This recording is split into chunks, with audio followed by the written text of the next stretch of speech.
All right, hope everybody had a good week. Thanks for being here. I just want to start off by congratulating Jacoby Brissett for winning the Colts Walter Payton Man of the Year. Obviously a huge honor. I mean, in the NFL circles, when you win this award, it's about as good as it can get. And Jacoby's incredibly deserving. Happy for him and the way he represents himself in the horseshoe. We're so proud of him. Couldn't not a more deserving person. So also, as far as ruling out for the game, we'll give you that the only person we're ruling out at this point is Rigo Sanchez. And then a good week of practice. We're ready to go. Get on this plane tomorrow and go out and play a good football team. Both of us, fighting hard in meaningful games in December.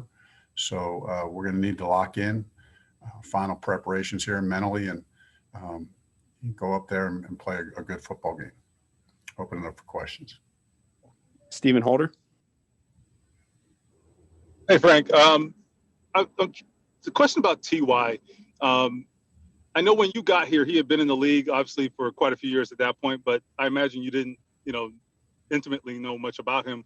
I'm wondering if you could just tell me what was the extent of your knowledge about him before you got here, and what have you learned about him, after spending time within the last few years? Yeah, I would say all I knew about T.Y. was that he was a great player.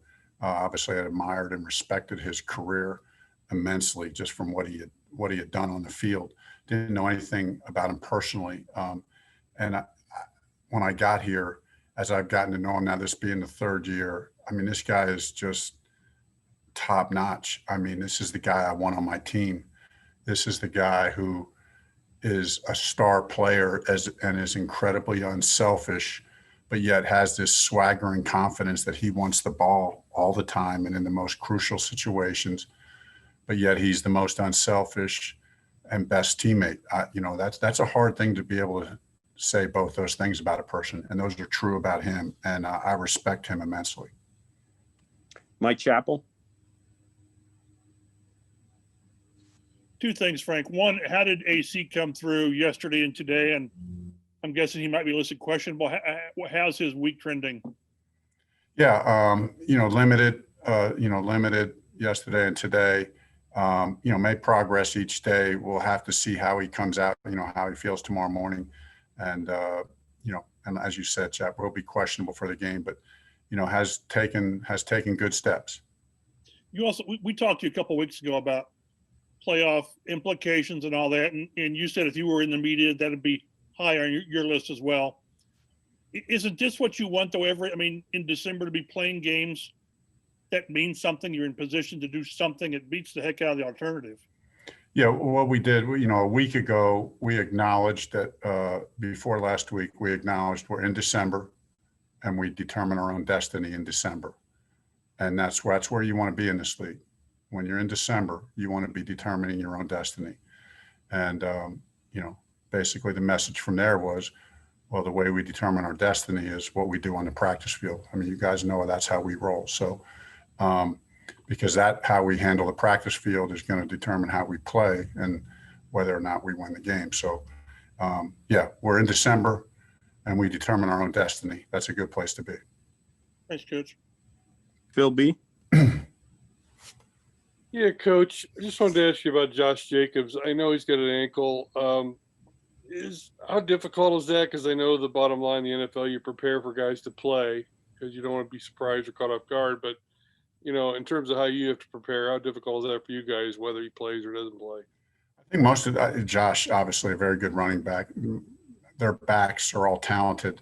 They're all pretty hard downhill runners. That's just the nature and style of their running game. So we're really, preparing for all those guys. I mean, we're anticipating Josh is going to play. Obviously, we know the kind of person and player he is. So he's really established himself early in his career as being a tough, dominant downhill runner.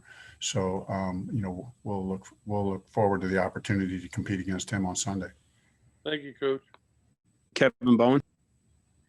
Frank, how's Rigo doing? Rigo, I'm really excited. He's really making good progress. He's back in the building. He's had a good week, making really good progress. So very optimistic and very happy for Rigo. It's just good. Bubba's calling his name out in meeting and special teams meeting today, asking him a question about something. So just good to have him here. You think he's got a chance to play again this season? I probably do. Yeah. Joel Erickson. Frank, what about Bobby Okereke and Kari Willis? How are those guys doing? Good. They made good progress during the week. Bobby was limited today out there, but just watching him out there today, he looked pretty good. We got to see how he feels tomorrow, but and he was limited out there today, and he'll be questionable for the game. Kari is good. Kari's good to go. So he's back at full, and we feel good about where he's at, and he'll be ready for the game. Last one, Jim Aiello. Yeah, Frank, I have two for you. The first is T.Y. kind of made mention yesterday about you going to the team. I think the skill group guys, the running backs, receivers before the year, and asking maybe what they were willing to sacrifice for the team this year. I was wondering if you could tell us a little bit about why you asked that and what went into that. Yeah, I mean, we've talked about 3 principles that we're operating on, for the whole year, and sacrifice was the first one that we talked about. And, really just, if you're going to start talking, everyone talks about it, but, we wanted to put something tangible behind it and say, let's hear, what are you willing to sacrifice? And let's talk about that amongst the group, amongst the team. And, I think it's an exercise that the guys took seriously. And there was some good discussion that came from that. The other All right, question, thanks, guys. Oh, sorry, I had one more, if that's okay. Yep. Just because I feel like he's come up a bunch in recent times. Wanted to ask you if T.Y. said the other day, have you had any recent discussions with Andrew and how he's doing? And I'm not asking if he's coming back, I promise.